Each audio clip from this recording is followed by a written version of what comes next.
অমুসলিম হওয়া সত্ত্বেও বিশ্বের জনপ্রিয় ফুটবলার ক্রিস্টিয়ানো রোনালদো রেখেছেন দুইটা রোজা।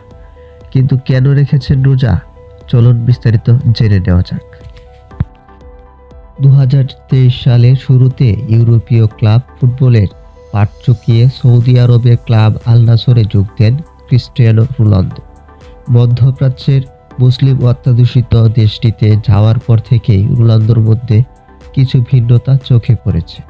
কখনো কখনো তাকে ঐতিহ্যবাহী সৌদি পোশাক জুব্বা পরতেও দেখা গেছে।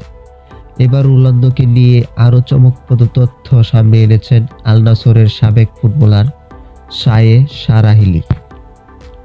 তার দাবি, সৌদি সংস্কৃতি ও রোজার অভিজ্ঞতা বোঝার আগ্রহ থেকেই গত রমজানে টানা 2 দিন রোজা রেখেছিলেন রোনালদো।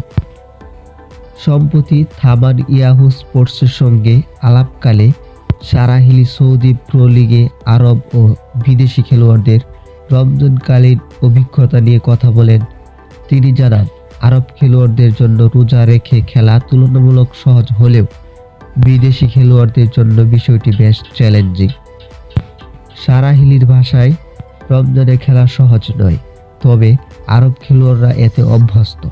বিদেশি খেলোয়াড়দের জন্য খাবার, ঘুম ও দৈনন্দিন রুটিন ঠিক রাখা কঠিন হয়ে পড়ে। এরপরে তিনি বলেন, মুসলিম না হয়েও ব্যক্তিগত কৌতূহল থেকেই রোনালদো গত বছর রমজানে 2 দিন রোজা রাখার সিদ্ধান্ত নেন।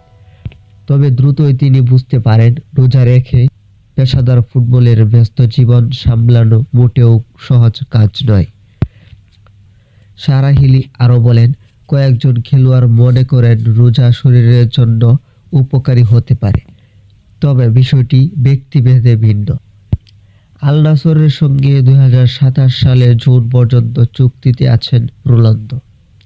রোনালদোকে পছন্দ করেন এবং রোনালদোর ভক্ত যারা আছেন তারা এই চ্যানেলটিকে সাবস্ক্রাইব এবং পেজটিকে ফলো করুন।